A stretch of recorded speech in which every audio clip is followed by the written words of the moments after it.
Hey, welcome back. We've been telling you a lot about the conversion of the former CNN Center into now the Center, an 80,000 square foot mixed-use destination and boutique food hall right in downtown Atlanta. Now developers are working on a brand new project, a new entertainment venue that'll make you feel like you stepped through Looking Glass. To talk all about it and what this will actually look like and why this venue is such a big piece of the Center's future, we are joined by Ryan Howard, Senior Vice President of Construction and Development at CP Group. We're so glad to have you here, man. Glad to be here. All right, so we've been talking about this. This is described as an immersive social destination. What does that mean beyond just food and drinks? Well, it's in the center of downtown, a downtown that's going through a massive change and renaissance right now with a lot of development projects. The history, the legacy of the building has been sports, media, and entertainment. So we don't want to forget about the past and Ted Turner's legacy and CNN's legacy, but we also look through the lens of sports, media, and entertainment to everything we're doing in the future. So you mentioned the food hall, you mentioned Looking Glass. These are all entertainment, food, kind of hospitality-driven experiences that will anchor the project and really create a dynamic and exciting opportunity for people who are coming downtown to go to the events, to go to the Hawks games, to go to Mercedes-Benz, to go to Cosm, and really have an afternoon or make a day of it rather than come and go as, has always happened, right? Yeah, it's a great place. It's going to be a great place to be. So you talked about this Looking Glass concept.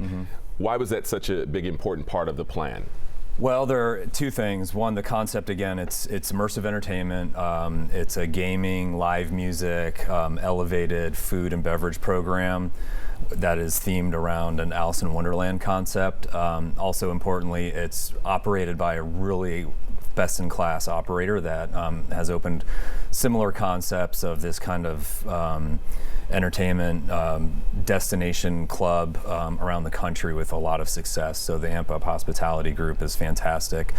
And this brings exactly the type of thing that we want. We want people who are local Atlantans to have a place to go, even if there's not a game or a concert.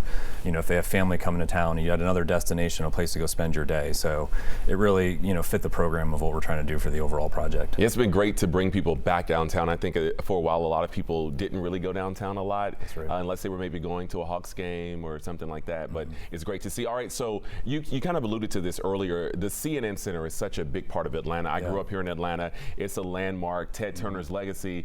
And so I know a lot of Atlanta people want to preserve some of that history, but also look to the future. So how are you all doing that? Carefully, very carefully. The building opened in 1976 and it operated as a mixed-use destination for downtown before Ted Turner acquired it in the late 80s and converted it to a global media headquarters. So we try to think about all of that. I mean, there was an ice skating rink in there, there was an amusement park in there with the world of Sid and Marty Krofft. The Hawks played games in the atrium, right? So it always had this element of sports and entertainment, like I said before. But it's time for another chapter, right? So by bringing in not only food and entertainment, we have a great partnership with the arts community of Atlanta, right? There is more to Atlanta's DNA and Atlanta's culture than just sports and concerts, right? We're known for music, we're known for great artists, so we're creating a platform to showcase that. So for example, we have a partnership with the Department of Cultural Affairs of the City of Atlanta for their cultural exchange during World Cup, which is an excellent platform to showcase Atlanta's variety of culture. Neda Abgari and Bam Joyner have helped curate just a massive artist exhibit.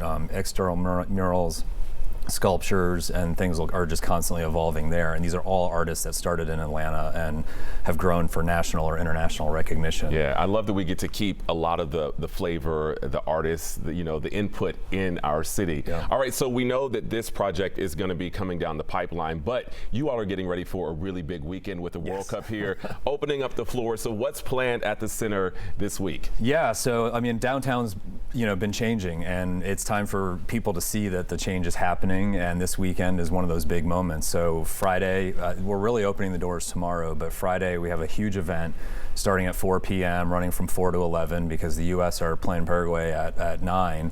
So we will have a huge watch party. The game kicks off at 9, but we're going to have live DJ, games, giveaways, things for kids, things for the parents, things for adults. The food hall will be open, the bar will be open.